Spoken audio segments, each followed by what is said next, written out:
on a cloud and fell 8 miles high. I tore my mind on a jagged sky. I just dropped in to see what condition my condition was in. Yeah, yeah, oh yeah, what condition my condition was in. Hey, this is Jeff from Hagen's Alley. So basically today I wanted to do a quick OCD Collector resurrection from what I used to do from some of the older videos when I had some really bad cameras. And I've got a few items this week and I figured I'd share them. First off, The Legend of Zelda Twilight Princess Ganondorf figure. This is a pretty big statue, honestly, and it comes from, I think GameStop is where my wife got me this from. Pretty awesome item, gigantic, matches my Link, which is really cool. Also got Nintendo Force, the Iwata tribute issue. This is basically where Nintendo Power left off, Nintendo Force picked up. Really great series. This is issue number 17. I've mentioned before that I've been published in Nintendo Force. I have a NES Homebrew article that was posted, and there's this amazing, oh, I almost dropped it, poster, and basically it's a thank you Iwata. I might actually get that framed, I'm not sure. It's really cool though. And of course, speaking of print, my book, Complete NES, is done and printed and is shipping out to the book-only backers right now. Every single NES licensed game is in this book, and you know, it has some great, amazing artwork, cover, screenshot. I added developer and publisher. I added how many players per game, something that's not available on Wikipedia, so it makes it an essential book. And finally, Fruit Y. This game is why we're doing this episode, and basically it is a little puzzle game where you basically match one side to the other in order to clear the level. It's created by Retro Guru for the Sega Dreamcast, and basically was distributed on a website that was Dragon Box Shop. I never heard of it, but I saw this come up, and it was essentially $2 for this. You know, it has the box, and it has the disc. The disc is not burned, it's actually a real CD. Really, really impressive. I didn't expect a manual for that price, but really cool. And what it says on the back is, although Tiger Mum forbids little Sharon to play with edibles, there's simply no way to stop him from playing with fruits found inside the deep jungle.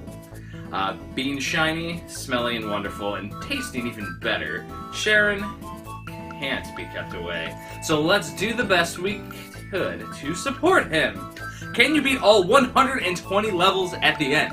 So for $2, and I think it was like $6 to $8 shipping from Europe, this game offers 120 levels. I'm already intrigued, and I'm going to fire this up right after this. Alrighty. Look at that. The Dreamcast. Gotta love it when a homebrew community transcends and keeps on releasing games. Look at the Retro Guru. Brings back haunted memories of the actual Love Guru movie. Ugh. Retro Guru. So this was a €2 game. Pretty ridiculous. Product uses code of the following open source projects in unmodded form. So you can get the source code. So that might be why. Maybe they just, borrowed the code. Something like that. So here we go. Fruit Y. Volume or version 1.0 presented by Retro Guru. This really reminds me of like an intro of a Commodore 64 game. Super cool. Visit retroguru.com. There we go. Put your own little promo on the title screen with some parallax scrolling. Look at that. Like, this company right here, the Guru, needs to definitely jump onto some kind of platformer or shooter or something on this Dreamcast. It would be amazing. We'll let this scroll for a minute here so that way we can see all the people that, you know, made this game. It doesn't look like it's going to go into anything of any kind of a actual demo. And then what we'll do, go over to options. There we go, there's the dash. They have a lot in there. So you can't configure the keys because there's no keys on it. They must have ripped this directly from an app. Configure the pad. Start key, left key, right key, up key, down key, action key. So that's all you do. That's pretty easy enough. Music, sound effects, sound check. Oh, we got a little bit of a sound check. A little bit of a chill song right there. Dude, that is completely Commodore 64 style with those samples. Freaking outstanding. I love this kind of stuff. Highly impressive. Highly impressive for $2. Alright, let's go back to the menu and let's start this game up. How to play. Reproduce the right screen by picking fruits. We've already read the manual, so let's go! Ooh, it's a little bit fuzzy, but it could just be because I'm playing this on HD. So let's just click in the middle here. Pretty self-explanatory that once you hit one, it actually affects all the corresponding fruit on the screen. Makes sense. Makes a lot of sense. This one has nothing, so let's just click right in the middle. I like the little paw that comes on the screen. Pretty cool. Great. Obviously, if I'm messing around here, though, my time is going to be affected because I'm going to explain some stuff. I'm not going for a high score run here. I'm just reviewing the game. So let's see here. So if I touch this one right there, it should change it, and it automatically changes it to match the right. It said there was 120 levels, so you got to assume that the first few are going to be pretty obvious solutions. Now we just got to look for what's different from the right to the left, and I'm basically going to adjust so that way everything on the left changes to the right. Cool music though, I really dig it. So these all got to shift, and we got to leave one, so how about we do that one? That would be a no. I assume I can press start and restart? Yep. Alright, so yeah, we're going to want to do that one. There we go. So one tactic in this game might be, once you figure out the solution, instead of it modifying your time, you could just restart it real quick and get a quicker time. That might be a way to maximize your points if you're going for a high score run on this game. And as you can tell, like, I've already gotten it by stage 7, so this game is extremely straightforward. I do dig it. That wasn't it. Let's restart that level. Looks like there's an auto solve too. Pretty cool. Let's just do that one. How about that? Yeah, there we go. So there's an auto solve feature as well, so if you do get stumped on something on a level, it will auto solve it for you. There's a recent Sokuban NES game where they were toting that you could get an auto solve as well, so it's pretty cool to see that done here.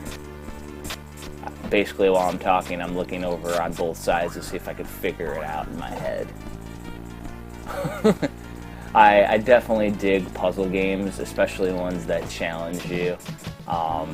Right now, it looks like this isn't too difficult of a game, but there's 120 levels, and I paid $2 for this. I've already gotten $2 worth out of it just to be able to play this. The music in its Commodore 64 goodness, like, there's no way that this is not an ultimate win for a game. let's see here. Let's see if I even did this right. Not bad. There's also a move limitation, which I barely hit, but I did complete it. Had 7 moves that time. I've also not used up any lives yet, which is interesting.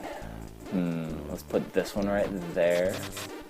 Restarting should have removed lives, and you'll be able to tell me in the comments if I'm losing my mind here or not. Okay, so those 2 definitely are correct now. Let's see here. I am doing this on the fly. How about right there? Correct. Doing a live review of these games. Ooh, music loading. But it works. Let's just do that right there. Let's see what that does for me. Does that help me out? It does help me out. One of these things is not like the other. And you remove it, and it works. So the left is fine. Like, why touch that? One of these 2. That one. And maybe that one. No. I jacked that one up, but that's okay. Yeah, so it looks like I definitely, when I restarted, it definitely caused me to lose a life. That's okay, though. Super interesting. So yeah, I got pretty far, though. Stage 14. Not too bad. Let me enter in my name. This time I won't just put in A and 2 question marks like I've done in the past. I'll actually throw in my initials, and my initials are not Jawa. And let's go to the exit. I have played this game before, but did way better now. So these are some of the programmers that they showed in that scrolling text. Pretty cool. Let's go back. There we go. Let's let the music run. So Fruit Y. RetroGuru.com, go there. It is $2 plus shipping from Europe. So it was like, it cost me about $10 for a brand new Dreamcast Homebrew game by a new developer. Looks like it's likely a port of a Windows game or something like that, but this game is extremely addictive, and now it's on a console. Can't recommend this anymore. The graphics are alright. They're not amazing, they're not pushing the Dreamcast to its limits, but they also do the job that they need to do, which is making an easy and addictive puzzle game. I wish that this parallax scrolling was in the background to sidetrack me a little bit more, honestly. So, Fruit Y, pick it up.